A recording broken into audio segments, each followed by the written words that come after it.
Radhe Radhe guys, Phulera Dooj की हार्दिक शुभकामनाएं।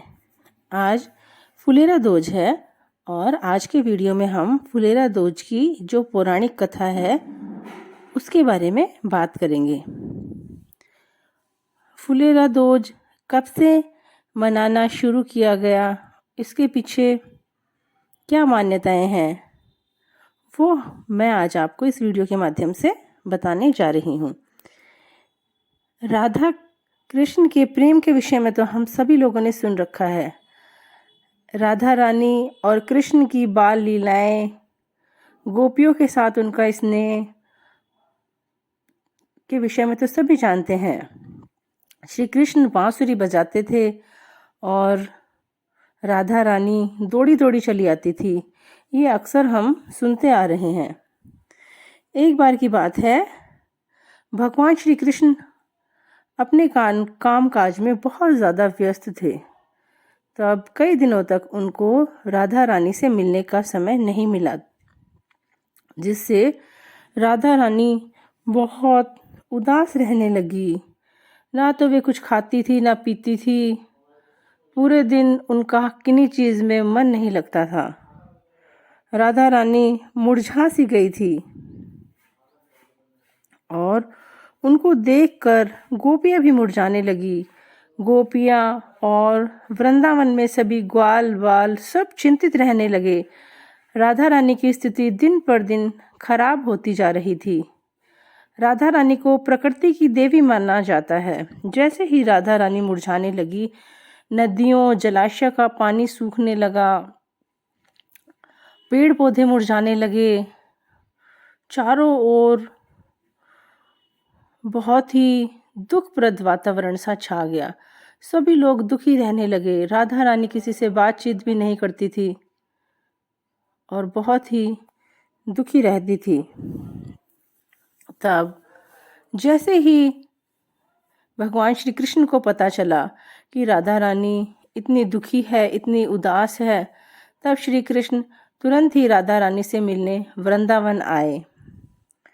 तब राधा रानी बहुत प्रसन्न हुई और उनके प्रसन्न होने से प्रकृति भी प्रसन्न हो गई। चारों तरफ फूल खिलने लगे, हरियाली छा गई, नदियों में पानी बहने लगा, पक्षी चहचहाने लगे, चारों ओर बहुत ही सुंदर वातावरण हो गया। तब भगवान श्री कृष्ण ने एक फूल तोड़कर राधा रानी के ऊपर फेंका। राधा रानी ने भी एक फूल तोड़कर भगवान श्री कृष्ण के ऊपर फेंका। गोपियों ने भी एक दूसरे के ऊपर फूल फेंके। तब से ही यह परंपरा चलती आ रही है। चारों ओर वृंदावन में सब एक दूसरे के ऊपर फूल बरसाने लगे। चारों ओर खुशी का माहौल छा गया। सब खुश हो गए। प्रकृति भी बहुत सुंदर दिखाई देने लगी। तभी से सब फुलेरा दूज के दिन फूलों की होली मनाते हैं। भगवान श्री कृष्ण और राधा रानी की पूजा इस दिन फूलों से की जाती है। भगवान श्री कृष्ण को अबीर, गुलाल और सुगंधित पुष्प चढ़ाए जाते हैं।